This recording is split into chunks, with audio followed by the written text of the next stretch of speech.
Na mtazamaji, tukiachana na hayo, wakati shughuli ya usajili wa wapiga kura ikiendelea kote nchini, maelfu ya vitambulisho vya taifa vimebaki bila kuchukuliwa katika kituo cha Huduma Thika katika kaunti ya Kiambu.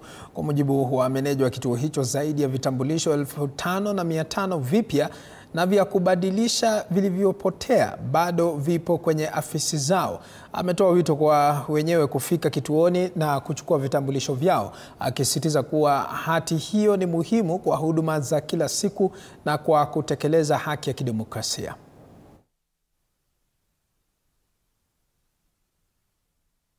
Kuchukua ID ilikuwa bei ya chini sana, ilikuwa 100. So watu walikuwa wanakuja wanajiandikisha hapa, alafu wanaenda town nyingine, wanaona badala ya kurudi wanajiandikisha tena huko, wanachukua ID. Lakini siku hizi because ile serial yenye ulitolea ni lazima uitumie hiyo, ama ukireplace unaenda tena una update the current serial.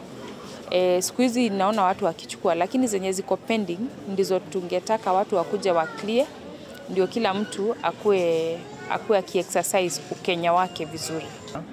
Ni vizuri sana tukue wajibikaji sana. Na kwa sababu kwa sasa tunaongea mambo ya kuchukua kura na kuchukua ID ndio tupige kura. Tafadhali naomba tuweze kuchukua kura, na pia wakati wa kupiga kura ikifika tuweze kujitokeza kwa wingi, niweze kutoa maamuzi ambayo itatusaidia, na bila ID, bila kura hatuwezi fanya hiyo maneno. Rika yangu wenye wajechukua kura, wenye wajechukua ID wakuje wachukue, mwenye ana akuje apply, mwenye yake imepotea anaweza kuja ajilete hapa achukua.